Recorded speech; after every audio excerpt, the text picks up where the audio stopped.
मौसम जे अहवाल सां गॾु मां आहियां नज़ीर बमरो। मौसम सिंध जी जुड़ाली आहे। पूरे सिंध में बादल छायल आहिनि ऐं सॼो ॾींहुं सिंध जे उफ़क़ तां आसमान तां झुड़ गुज़रंदो रहियो आहे। पर सुठी ॻाल्हि इहा आहे त बरसाति जो इम्कानु घटिजी चुको आहे, छो त सिस्टम काफ़ी कमज़ोर थी चुको आहे ऐं बरसाति अॼु मुमकिन आहे त किथे किथे का फुड़ी पई हुजे, पर कंहिं ख़ासि बरसाति जो को अहिड़ो इशारो नज़र नथो अचे जो किथे वसी हुजे। ऐं सुभाणे बि बरसाति जो को इम्कानु कोन्हे को। ऐं बरसाति जो इम्कानु जे बारे में असां जेके ईंदड़ वक़्त में बरसाति थींदी उन जे बारे में बि तफ़सील ॿुधाइण वारा आहियूं। असांजो चैनल सब्सक्राइब कयो, पेज लाइक कयो। असां थोरी देरि में अव्हांखे सॼी डिटेल ॾियूं था।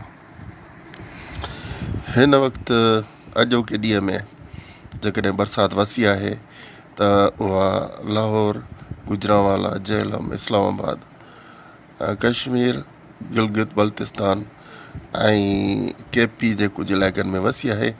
इन खां अलावा उत्तर बलोचिस्तान में चंद इलाइक़नि में बरसाति वसी आहे। तुर्बत वारनि इलाइक़नि में बि कुझु सिस्टम किथे किथे एक्टिव आहे। जीअं अव्हांखे ॾेखारियूं था त हीउ तुर्बत जो इलाइक़ो आहे। हिते कंहिं कंहिं वक़्तु कुझु ताक़तवर बादल अची था वञनि जंहिंजे करे उते बरसाति थिए थी। पर सिंध में बरसाति जो को बि हिन वक़्त ताईं अहिड़ो असांखे इशारो न मिलियो आहे त काथे बरसाति वसी हुजे, छो त हीउ सिस्टम जेको अचे थो पियो त हीउ ॾिसंदा हीउ तव्हां नोट कंदा, हीउ इलाइक़ो आहे दुबई जो, यूएई जो इलाइक़ो आहे। हितां डेवलपमेंट शुरू थी थिए ऐं ॿी डेवलपमेंट ख़लीज फारस मां शुरू थी थिए। इहा डेवलपमेंट थियण खां पोइ बादल जेके अचनि था उहे समुंड जे मथां गुज़रंदा ऐं बलोचिस्तान जे सरहदुनि में दाख़िल थियनि था ऐं सिंध जी सरहदुनि में दाख़िल थियनि था। इहे बादल हली रहिया आहिनि, पर बादलनि में बरसाति वसण जी सलाहियत हिन वक़्तु न आहे। ऐं इन जे बारे में असां इहो ॿुधाए सघूं था अव्हांखे त जेके हिन वक़्तु मॉडल्स ॿुधाए रहिया आहिनि, वेदर मॉडल्स जे मुताबिक़ 18 तारीख़ ते बरसाति जो इम्कानु आहे।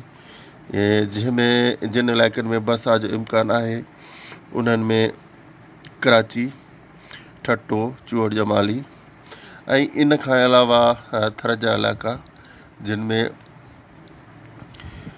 मिठी, बदीन, डीपलो ऐं मातली वग़ैरह जा इलाइक़ा आहिनि जिथे बरसाति थी सघे थी।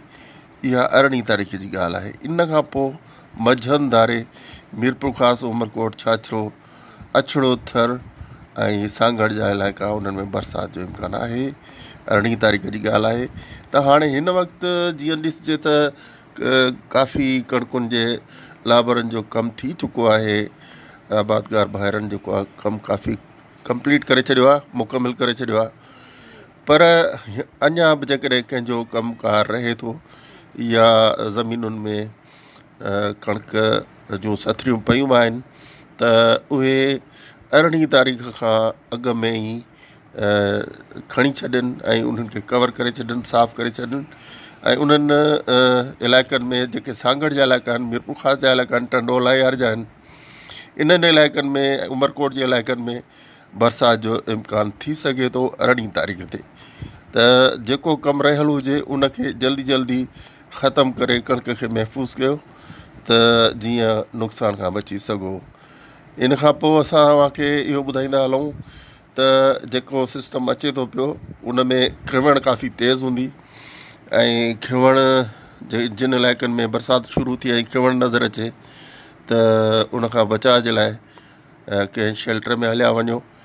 ऐं जेकॾहिं मजबूर आहियो ॿाहिरि रहण ते, छो त को वेझो शेल्टर न आहे ऐं परे आहियो कंहिं शेल्टर खां, त उन दौरान इहा कोशिशि कयो त कंहिं वण जे वेझो न वञो, छो त खिवण जॾहिं बि किरंदी आहे त वण जे मथां किरंदी आहे ऐं वण जे मथां किरण वक़्तु जेके ॿियूं करंट जूं लाइनूं छॾींदी आहे पासे ओसे में, उन्हनि में वेझे पसगिरदाईअ में, वण जे वेझे इलाइक़े में जेकॾहिं को जानवर हूंदो आहे या इंसानु हूंदो आहे त उनखे नुक़सानु पहुचाईंदी आहे, जानी नुक़सानु बि थी सघे थो।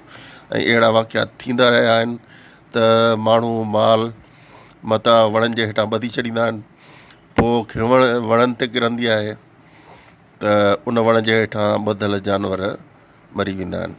त इहो एहतियात अव्हां कयो, छो त नुक़सान खां बचिणो आहे ऐं जान खे बचाइणो आहे। उन लाइ तमामु घणो एहतियात करणु घुरिजे। उन सूरत में जेकॾहिं तव्हां कंहिं शेल्टर खां या कंहिं छपर छांव खां परे आहियो त बिल्कुलु मैदानी इलाइक़े मां जल्दी पंहिंजे शेल्टर तरफ़ विख वधाईंदा वञो ऐं जल्दी पहुचो त जीअं को ख़तरे खां बची सघो। हीअ अॼोकी अपडेट हुई। वरी अपडेट सां गॾु असां जल्दी हाज़िर थींदासीं। अल्लाह हाफ़िज़।